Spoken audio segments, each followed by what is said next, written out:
Ассалаумағалейкум қазақ елі. Құрметті достар, бүгін біз нақтырақ айтсақ кеше осы бір күн бұрын мен Түркістан қаласынан насос алып келдім. 110 ваттық 8-7 куб сағатына қуаттылығы, суды лақтыратын глубиной насос алып келдік. Міне бүгін орнатып, осындай қылып төбесін жауып тоғамызға су айдап жатырмыз.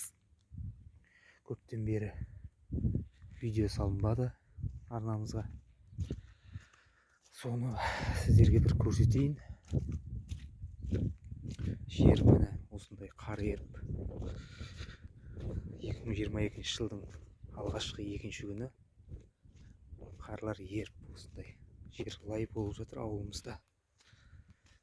Мына жерге осылай су айдап жатырмыз. Қазір балықтарымызды, тұқыларымызды қыстатып жатырмыз. 9000 дана штук не жібердік.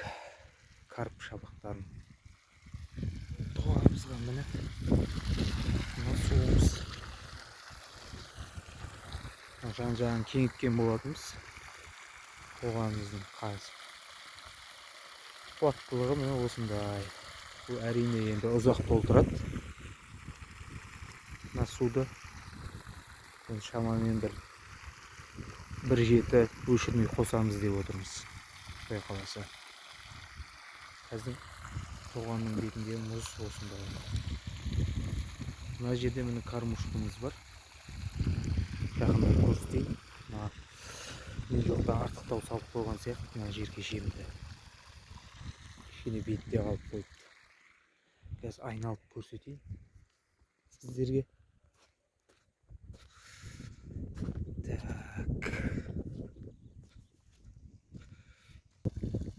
Мынау міне біздің тор темірден, сеткіден байқап тұрсаңыздар, ана ағарып тұрған кармушкамыз. Астында бір 40 сантиметр тереңдік бар. Осындай қазық қағып жан-жағына. Мына тұста бір қазық бар. Мынау ұшы көрініп тұрған. Мына жерде соған байлап қойғанбыз. Кішкене көтерілді. Мына жемдер кеше мұздың үстіне шашылған екен. Негізінде қыс мезгілінде балықтарға жем берудің қажеті жоқ. Артық жемдері шіріп, судың құрамын бұзады. Оттегін ұштады, судың құрамында еріген оттегі. Ағарып тұрған кептердің майы. Анау тұста кептерлер шомылады. Сол мына тұстарға да келіп, осы жерден желмен келіп тұр. Желдің бағытымен.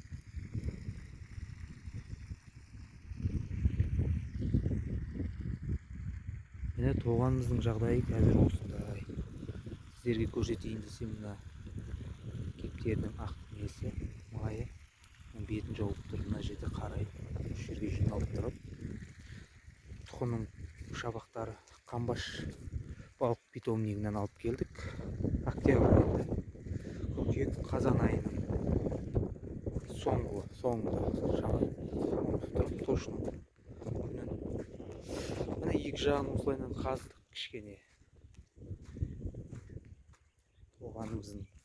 Тоғанды барынша кең қыла берудің де қажет жоқ, өйткені су толтыру қиын. Мына қарайып тұрған сазандарымыз, сазан шабақтары мына жерде өстіп қарайып көшіп қонып жүреді.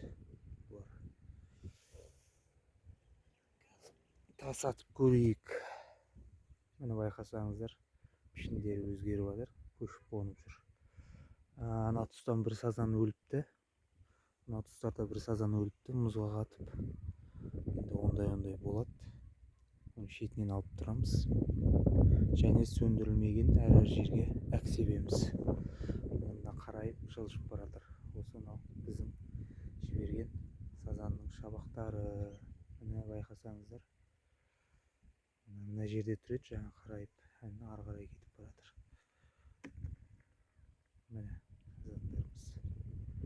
Мұз, кішкене бетінде мұз бар. Мұздың қалыңдығы қазір шамамен 3-4 сантиметр. ар жақтарында қазып кішкене 2 шақа тастадық. Енді мына тұстарды ауылдағы кесек құятын жігіттерге айтамыз, алып кететін шығар деген ойдамыз. Міне достар, қазіргі қысқы тоғанның жағдайы осындай. Жан-жағын кеңітіп жатырмыз. Енді Құдай қаласа жемдеу процесін бастаймыз. 10 тонна жем аламыз деп отырмыз, Құдай қаласа. Сазандарымызға оны наурыз айының басынан бастаймыз. Тоқтамай су береміз. Сөндірілмеген атпен дезинфекция жасап, жиі жемдейтін боламыз балықтарымызды. Қазір енді балық шаруашылығы өңірлік дамыту бағдарламасы қабылданған білесіздер. Соған байланысты жемге, жаңағы құрал жабдық алуға, болмаса жаңағы ғылыми ұйымнан биологиялық негіздеме жасатуға, қанша балық өсіруге болады деген сияқты қуаттылығын анықтатуға жеңілдіктер қарастырылған. Сондай жеңілдіктерді интернеттен, әділет кз-тен қарап көрсеңіздер болады. Ол жерде пайызбен көрсетілген. Мысалы, шабақ алғанға 50%, жем сатып алғанға ұмытпасам 30% мемлекет өтейді. Әрине, құжаттарыңыз түгел болу керек. Бірінші өзіңіз сатып аласыз, сосын мемлекет пайызбен шағып өндіріп береді. Міне достар, балық шаруашылығы дами берсін. Бастап жатсаңыздар, өздеріңіз идеяларыңызбен бөліссеңіздер болады. Мен енді сіздермен басынан аяқ шамам келгенше бөлісетін боламын. Қазір бізге жұмыста артылған жүк ауыр болып тұр, сондықтан жиі видео салуға мүмкіншілік болмай тұр. Ал достар, қош сау болыңыздар.